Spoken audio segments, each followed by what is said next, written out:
Hello and welcome to another episode of Brewery Towns, the podcast that talks about brewing beer throughout the country. My name is Matt and I am joined via telephone again by Matt. Hello. Thanks for coming on again, buddy.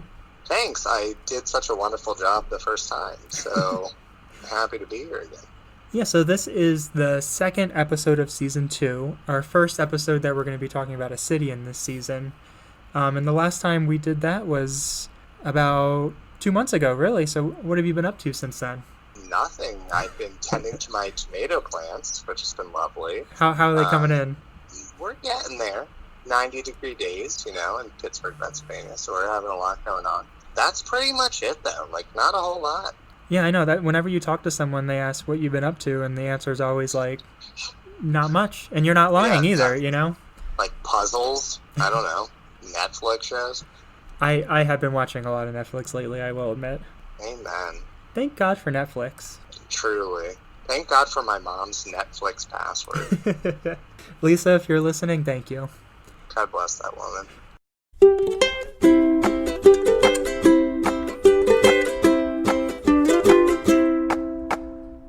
Okay, I don't think I told you what city we're doing, did I?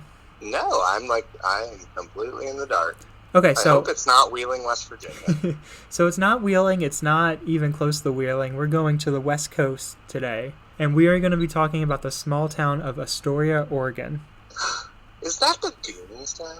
Is that what? Sounds really familiar. It is going to be familiar, and we'll get into that a little bit later. Oh, okay. Sorry, spoiler. Nope. Spoiler alert. Before that, I always just like to give a shout out to the sources that we got the information from. And today it came from the Daily Astorian and this quarterly called Cumtuck's Quarterly. Oh, well. Okay. And, well, that's a name for sure. And I don't know what it stands for, but I think because of the pandemic, they started to put all their old issues online. And that's how I got a lot of the information from one of the articles in their old issue. Can you say it one more time? What is it called? Cumtux. Cumtux. Okay. I have no idea. I think they used to call me that in middle school. I thought we weren't going to edit that one out. This is a family show. I thought we weren't going to talk about that ever again. Prom 2010. What a time to be alive. Okay, moving forward. Astoria is the county seat of Clatsop County. It is located in northwest Oregon. It's at the mouth of the Columbia River, and so Astoria, Oregon is the southern shores of the Columbia River, and Washington State is the northern shore. So this is about as north and as west in Oregon as you can go. Sounds like quite beautiful, actually. It is quite beautiful, and because of its picturesque setting, a lot of movies have been filmed there. And I'm thinking I think I know one. Yeah. Well, which one do you know? I think I like the Goonies, right? The Goonies, absolutely. That's the most popular one, I think, was filmed in Astoria. And the house still stands. Mikey's house still stands, but it's privately owned, and you can't even get close enough to get a picture. And if you do the truffle shuffle there, you get rich, I think. The door opens. Yep, the gate opens for you. Other movies have been set there. Kindergarten Cop, Free Willy, Ring 2, and Into the Wild, just to name a couple more. Yeah, Kindergarten Cop. That's the one with Arnold, the Governor, right? Yep. Arnold. Yep. Yeah. Oh, I know that one. Yep. All in Astoria, and it's really amazing because this city only is a population of 10,000. Oh, so that's no people at all. Yeah, very small, and it's 2 hours from Portland, 3 hours to Seattle. So really not really close to a big city, but it's still well known. It's just impressive. Kind of a lovely place to be, 2 hours from Portland, 3 hours from Seattle. Mm-hmm. That sounds great. Yeah. Talk about elbow room, real estate market. And Astoria, see you, girl. Right on the coast, so I think it really, when I looked up the weather, it doesn't really get above 80 that much. Well, actually, 2 weeks after we recorded this podcast, we moved there, both of us. Because now I'm convinced. Someday. Before we get into it, it is... Focus, Matt. Focus. It is hometown to Holly Madison. Do you know who Holly Madison is? That sounds like a porn star. Yes. Isn't that the thing that Republican senators go on to meet escorts? So maybe Holly Madison was a Playboy bunny. Oh yeah, see, I was close. Mm-hmm. And this was back like 2005 when I watched a lot of ETV, and they had that show. What was the show like on ETV about the Playboy models? The Girls Next Door. The Girls Next Door. Yes. Thank you. Mm-hmm. My neighbor now calls us, Mark and I, the boys next door after the show. Not because of sexual reasons, but I don't know why. I was going to say I don't know if that's good or bad. Neither one of us are blonde. I don't know why. But now it seems weird that I say it out loud. Yeah. Well, as long as she's having fun. Okay, so that's the most famous person from the city. That's the most famous person? I know. Well, it's only a city of 10,000, and it was never that big, you're you right. know? You're right. She was like prom queen at Astoria High. Right. Like, she's the one that made it. I think she actually like moved away when she was like 4. But she was part in there. Astoria... I'm just here to talk shit on the town you're talking about in the same way I did about Wheeling. You know, people in Astoria listen to this when we move there. They're not going to take us in too kindly. Yeah, we're not getting on city council when we move. Okay, so the first white people in Astoria were actually Lewis and Clark. They had their winter camp there. And then a few years after that, in 1811, the Pacific Fur Company set up shop in Astoria. And it's actually a really cool story. They took a ship to Astoria, and the British were coming by land to Astoria. And the ship beat the British by about 2 months. So Astoria was now part of America, if that makes sense. Lovely. Mm-hmm. Yeah, okay. So then the War of 1812 happened a year later, and the British took over Astoria and that whole area. And then for the next few decades, they actually had joint control over the city. Isn't that interesting? Okay, I'm sure that went well. It's just like really bizarre. I could have that all mixed up, but it's just a really interesting origin story. Oh, like an Oregon story. Ah. Hey, so, yada yada. Speaking of Oregon, the Oregon Trail, I think this is one of the spots that ended because you can't go any farther west. So people on the Oregon Trail started arriving in the 1840s, and Astoria is actually the oldest settlement west of the Rockies. So that was the part of the game, the computer game that you never got to. Right, because you always died of dysentery. Yep. You died of dysentery before you even ever saw Astoria. Wow. What a lucky few. I preferred Lemonade Stand over Oregon Trail. I did love the Lemonade Stand. I mean, you're kind of teaching kids how to run a business, so it's a little bit better than the Oregon Trail. Yeah, not that we learned anything from it, but right. I hope someone did. I hope there's lots of small businesses that got small business loans out there from the COVID that started had their origin story in. Wow, you're really pushing that, aren't you? Isn't she funny? So they had the first post office in 1847, and it became a very multicultural center because you had people coming from Asia across the Pacific Ocean. And then a lot of the early settlers were actually from Nordic countries. Not sure why, but it made an interesting blend. Let's talk about some breweries. Let's talk beer. So the first brewery in town that we have record of is Astoria Brewing, founded in 1872. And I'm laughing because the owner's name was Michael Myers.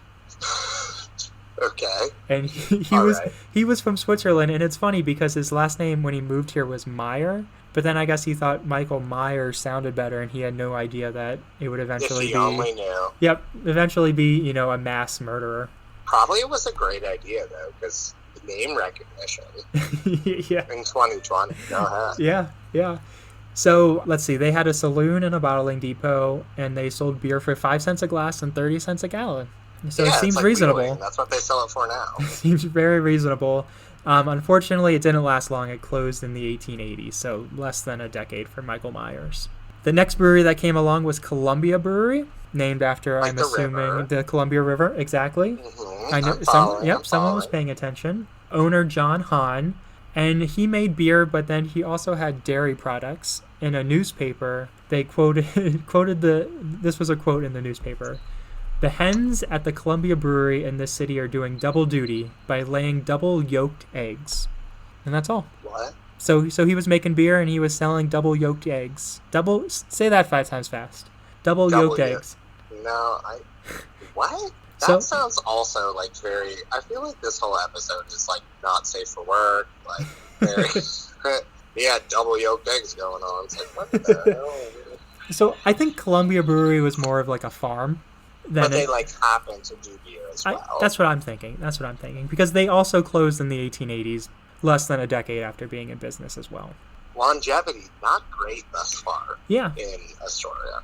Now we're going to come to probably the most well-known, and if you listen to our first episode of the season, we mentioned this brewery quite a lot. So the North Pacific Brewery was founded in 1884 by John Kopp, and he was from Switzerland, just like Michael Myers. Just like Michael, I can't get over this. It's just really bizarre. Just like Michael Myers. Same thing. He owned a brewery in Seattle, but then he moved down to Astoria, and he became a city councilman, and he was the police commissioner as well. Oh, wow. Talk about power. He had some power. They made a beer. It was actually a near beer called Maltona, and it was only, I think it was like 0.5%. And he also made beers for celebrations in the city. They always had a regatta, and during the centennial, this brewery made a beer for that as well. Oh, that's cute. A regatta? I know. That's super cute. I love that. So 3/4 of this beer actually went to Portland, which was a growing city at the time. Around the turn of the 20th century, Portland had about 200,000 people compared to Astoria's 10,000 people. So 3/4 went to Portland and 1/4 stayed in the town. And because of that, he eventually added a branch in Portland, too. Oh, he's franchising. That's right. Now, this is interesting. Since 3/4 of the beer went down to Portland, his delivery team was 10 men in 3 wagons. So you can imagine that journey. It takes 2 hours by car now. Can't imagine what it took by wagon. Could you imagine if that was part of the Oregon Trail game? Yeah, I would probably it was like, you have to haul beer down to Portland. I mean, it's probably accurate. You died of being so drunk that you crashed your wagon. So they had a delivery team of 10 men, and their delivery team actually had the highest payroll on the whole Pacific coast. I don't know how the hell anyone found that out, but that was mentioned in the article. So basically, they were like the college football coaches of the Northwest. They were like, I'm the highest paid person here. That's a great illusion. I think it's called an analogy. That's a great analogy. Illusion sounds good too. A lot of these old towns, they were built with wood, and so they all burnt. These guys had to build a new building after a great fire happened in the city in 1886. And when they built this building, there was a legend that the mortar, which is used between the bricks that they were using instead of wood, was actually mixed with beer and not water. So that's like kind of a fun little thing. Multi-purpose, hey. Yeah. And they actually had a time capsule put into one of the cornerstones that we'll talk about a little bit later. Ooh, okay. That sounds pretty green. Well, it is Oregon.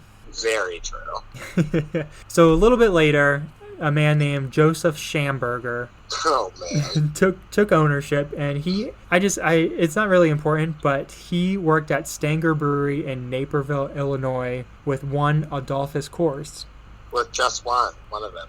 No, like with Adolphus Coors, not with one of them, with the Adolphus Coors. With the one and only. So I thought that was. I didn't know Coors. He started in Illinois, but. Oh, Coors, like Coors Brewing. Yeah, Adolphus Coors. Yeah, like the. Oh, I thought you said course, like a golf course. No, Adolphus Coors. Well, who? I don't know. I don't know who Adolphus is. Okay, Oh, okay. So he tapped the big boys. Well, I think, they were just working together in Illinois, so it's like they both started at this small brewery in Illinois, and then Joseph went to Astoria to own this one, and Adolphus went to Golden to start his brewery. Can I say fuck on this, or no? Yeah, we can put explicit on the... Oh, okay. Yeah. Because it sounds like Joseph's fucked up, because Adolphus seemed to get the better half of this deal. Well, maybe Adolphus was making better beer. Have you had a Coors Light? I haven't, but Jackie's dad loves them. That's all. You're gonna have to bleep out Jackie too.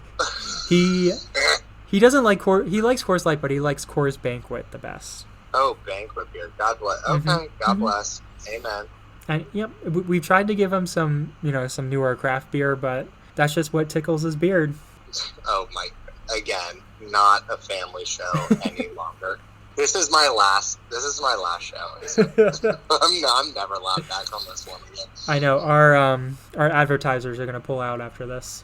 Oh, absolutely. Patreon's going to pull out. Just a lot of pulling out done here. No one. Lululemon is going to pull no one. out. No one wants to commit. No one wants to commit. Everybody just wants to pull out. Yep. Nobody even wants to show up anymore. Okay. Yep. Go on. Okay. Go on, friend. So, go on, best buddy. Let's talk about Prohibition while people are still listening.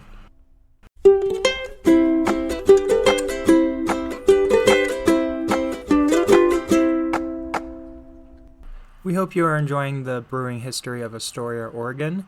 If you like what you are hearing, please visit our Patreon account at patreon.com/brewerytowns. You can join our monthly membership club or just make a one-time donation. And as always, we very much appreciate all the support that you guys have been giving us. And now, back to the show.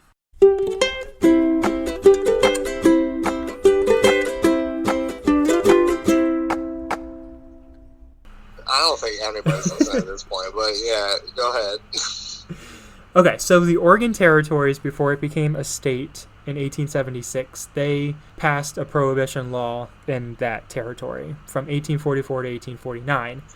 After 1849, you could drink and brew beer again, and then Oregon passed the prohibition law that we all know and hate in 1916, which was 4 years before the national prohibition came by. See, Oregon is, like, they were wrong, but they are on top of it usually. They're usually, like, one of the more progressive. They might have, like, done bad, but they usually come around a little earlier. Yeah, I mean, especially in the craft beer scene. Oh, definitely. Okay, so North Pacific Brewery, it was the only one or the only big one in town, and their brick storage building was actually converted to a firehouse during Prohibition. And you can still go inside this old storage building / firehouse because it's now a museum. Oh, it's a museum. Yeah. When we go live in Astoria, we'll have to pass by there. Oh, absolutely. 50 years after... Remember we were talking about the time capsule? I mean, I don't know that we were talking about it. Remember when it was mentioned? You did mention something about time capsule. So during Prohibition, they opened it up, I guess, just to... Maybe they were tearing down the building, I don't know. But the only thing, people thought there was going to be beer in there, but the only thing in there were newspaper clippings, coins, streetcar tickets, and some documents. That sounds boring. Are you drinking something? I actually just bought this can crusher. Oh, cool. So I just crushed my can, and I'm about to get another beer. Yeah. Oh, what are you drinking? Just the classic, icy light, the Pittsburgh style. Sure. So you're gonna bash against Coors Light, but you're gonna sit there drinking Iron City Light. Against Coors Light, but I'm going to support local. Hey, that's true. But support local. So that's funny because there's a lot of signs here that say support local, but then they have the Coors Light logo, and I'm like, you're not wrong. Okay, so there was only mention of one brewery that popped up after Prohibition ended, and that was Astoria Brewing Company. Again? Yep. It's gonna pop up again as well. Spoiler alert.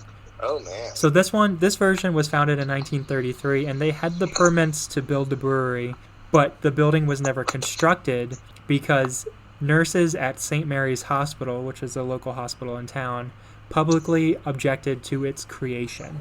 Oh. Wouldn't that be a scene if you were about to build a brewery and then the nurses from the hospital publicly objected to what you were about to do? I think during COVID, you'd have some real problems. Yeah. Well, I mean, nurses are trying to do that now, and not too many people are listening to them. Not too many important people. Ouch. Okay, so between Prohibition in 1916 and this new brewery in 1997, Astoria was pretty dry for 71 years without a brewery. 71 years? Isn't that crazy? So you could live a full, wonderful, full life. Yeah, I'm actually really bad at math. It was actually 81 years. Ugh. That's a generation. Even worse. Luckily, in 1997, I'm going to try to get these names right. It's very confusing because they went by a lot of names. So I think they started off as Pacific Rim Brewery, which I really like that name. Yeah, that's a good name. So they were the first one in 1997. In 2005, they changed their name to... You want to take a guess? Can I buy a vowel? It starts with A. Avery? Avery Brewing? No, so that's in Colorado, isn't it? Yeah, so they changed their name to Astoria Brewing Company. You tried to really help me out. I was trying. And then I thought there was going to be a twist. No. I was no twist. I put it up for you to hit, and you weren't even looking. You threw me a softball, and I struck out. Yeah. So they were Astoria Brewing Company, and then they had like an offshoot called Wet Dog Cafe. And sometimes when you look this, disgusting. Why would you want to have the Wet Dog Cafe? That sounds you want a wet dog. You have one. Shout out Tex. A wet dog. They do not smell great. Where they have egg salad sandwiches and that's it. That sounds terrible. Yeah. Okay, so Wet Dog Cafe. So sometimes when you Google this, it'll come up as Wet Dog Cafe and Brewpub, but really Astoria Brewing Company is the brewing branch of Wet Dog Cafe, which is just like a restaurant. Okay. I guess it's kind of like thematic, Yeah. You're in this misty, like coastal. Yeah, and like I say, that could all be incorrect. I could have just misread it all. I bet you it's right, and it's still gross. So they're still around. They're located right along the waterfront, and the product that I wanted to highlight from them is called Poop Deck Porter, 3.65 on Untapped. Now, do you know what a poop deck is? I don't know what it is, but I know it's like something with like a boat. Yeah, so I know it's like Pirates of the Caribbean, like swap the poop deck. Yeah. So a lot of people just assume that that's where you poop in a ship, on the poop deck. It's where you go to the bathroom, but you actually go to the bathroom. Yeah, I know what poop is. But you actually go to the bathroom in the bow of the ship. The poop deck is just. Poop deck? So the poop deck is just the deck over the back of the ship, and they call it the poop deck because in French, la poupe means stern, and in Latin, pupus means stern as well. So they come from those two words.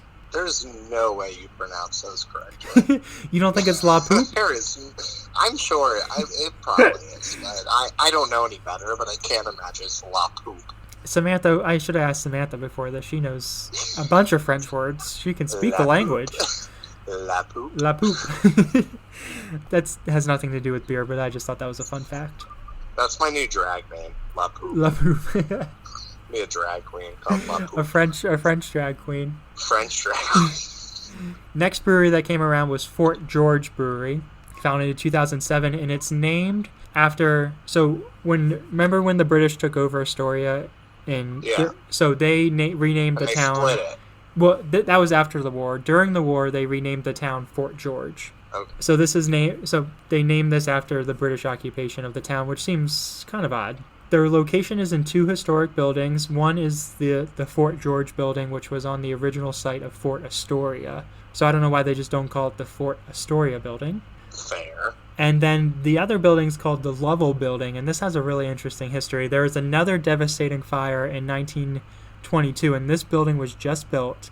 So to save it, they actually set off dynamite in the buildings adjacent to it to stop the fire from reaching it.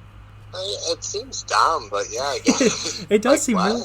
I want to see this building because they had to love it so much that they would literally destroy the buildings around it with dynamite. They're like, you know what? I'd rather I do it.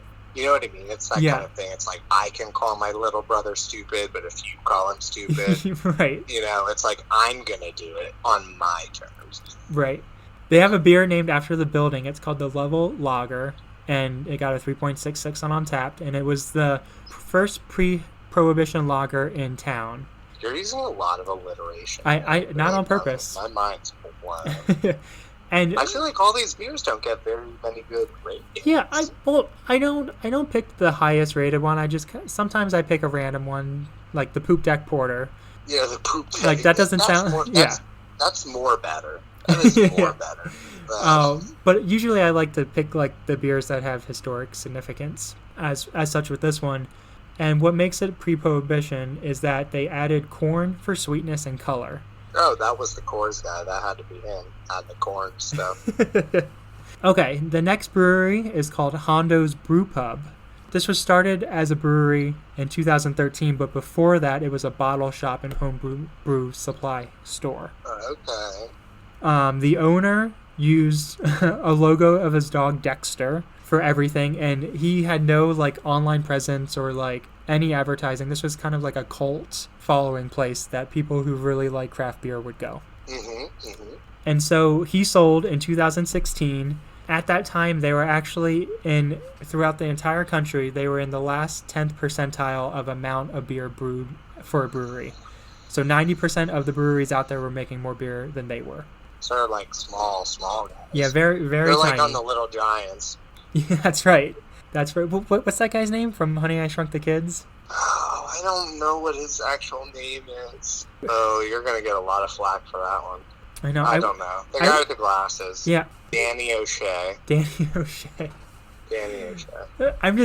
Since I'm at my computer, I'm just going to look it up right now. Okay. Rick Moranis. Oh, yeah. See, now once you say it. Yep. Yeah. Yep. Okay, so this one's for you, You're Rick. going to have a heavy editing job. This is going to be very tough, but I hope you keep some of them. Yeah, I will try to keep some of the words that you're saying. You're going to say, we're doing this with a new guest.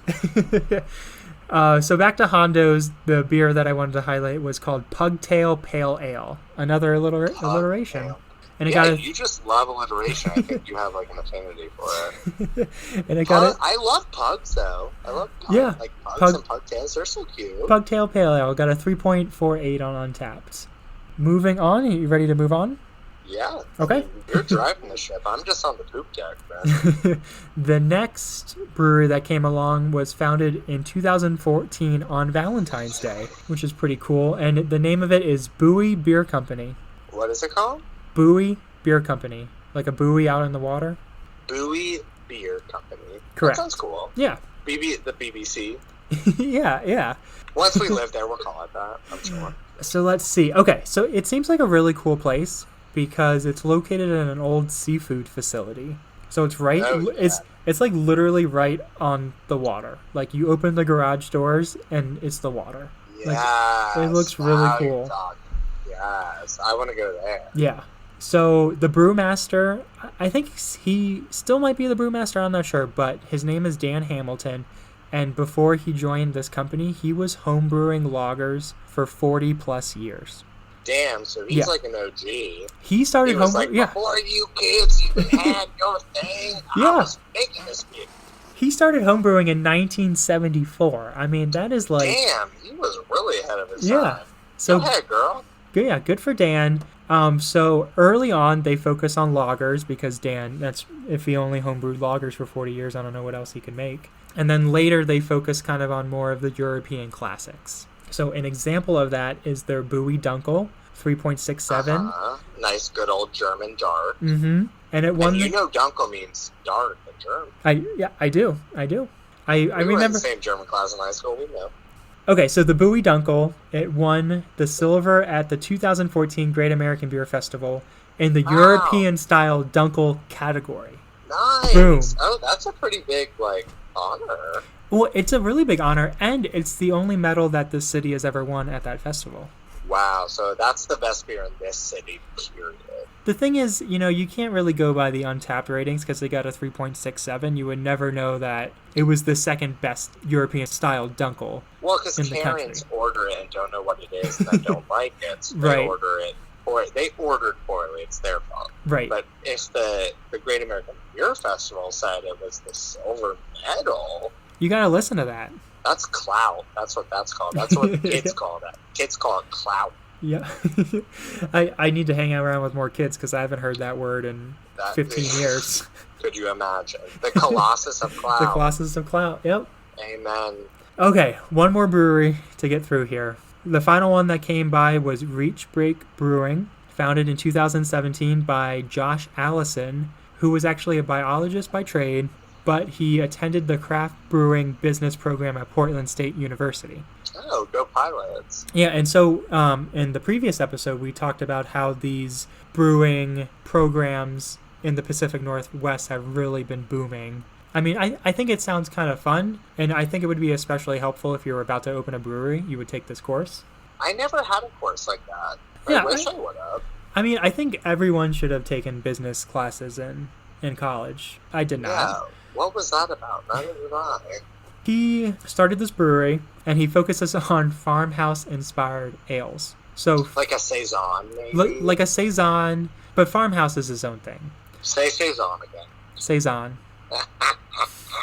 But farmhouse is its own thing. In its history, it was made by farmers from whatever ingredients they had. So they had to improvise these beers if they didn't have one of the classic ingredients.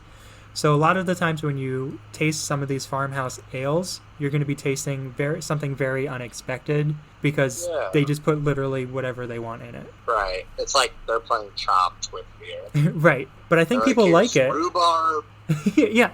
It's short tip. Yeah. Tripe. It's usually very like, they're like very floral and like very like earthy. I like those. Mm-hmm, me too. And the one that I wanted to highlight from Reach Break is Astoria Wild Ale, and I got a 3.95 on tap, so that sounds like a real good one. She didn't win a medal. No medal, but you also have to remember. She sounds good, but didn't win a medal. You also have to remember not all beers are entered into the festival. That's true. I wish they were, because then you would have the absolute best, but it's only the people that bring their beers. Okay, well, I think that's a good place to wrap up. What do you think? Yeah, probably so. So that is the story of Astoria. The home of the Goonies. The home of the Goonies. And I have always wanted to go there. This year, I think they were celebrating the 30th anniversary of the Goonies there, and they were going to have a big Goonies fest, but it obviously got canceled. Right. COVID. But it seems like a really nice place. I bet you could get a nice batch of fish and chips there. I know you mentioned it earlier. Once it's back in, you and I should go together. I would love to actually go places again. So once we do that, it is about a 21-hour drive from Denver. Oh, jeez. Mm-hmm. Never mind. Denver is not as close to like the West Coast as people think. Yeah, I thought you were like right there. I thought it was like a 5-hour drive. Right up. No, you can get to the mountains the real mountains in about an hour and a half, 2 hours. But then to get over the mountains, I think it just takes a longer time. Oh, jeez. Okay, never mind. That's okay. We'll just both fly. We'll both fly to Seattle. Well, Seattle is 3 hours away from Astoria, as we said. Maybe we can do one of those airplanes that lands like on the river. Ooh, yeah, like a little seaplane. Yeah, and then we could like do some fishing. I've never been fishing before. I've never been either, so that might be fun. I think, wow. You and I fishing, could you imagine? I'd be like, why is it hitting? Why is it catching? Well, listen, when we can leave the house again in 3 years, we're going to make it out there. 2025 is going to be awesome. That's going to be our year, buddy. I'm going to love that one. Well, thank you, Matt, for joining again. I enjoyed this. I hope everyone else thought this was entertaining, if anything else. Thank you for having me. It was nice to be back for a second time. Yeah, we'll get you back on soon. This gets some hits so I can come back for a third time. I hope my brand of ineptitude is appealing to some people. Yeah. Well, tell your friends, tell your wife that we're back. I will Season two is in full steam. And to keep up with our latest episodes, keep up with us on Facebook and Instagram. We'll post everything there as well. And check out our new website, brewerytowns.com. Any final words, Matt? The cilantro and basil in my garden looks beautiful today, so thank you. Thank you, Mother Earth. And that was another episode of Brewery Towns.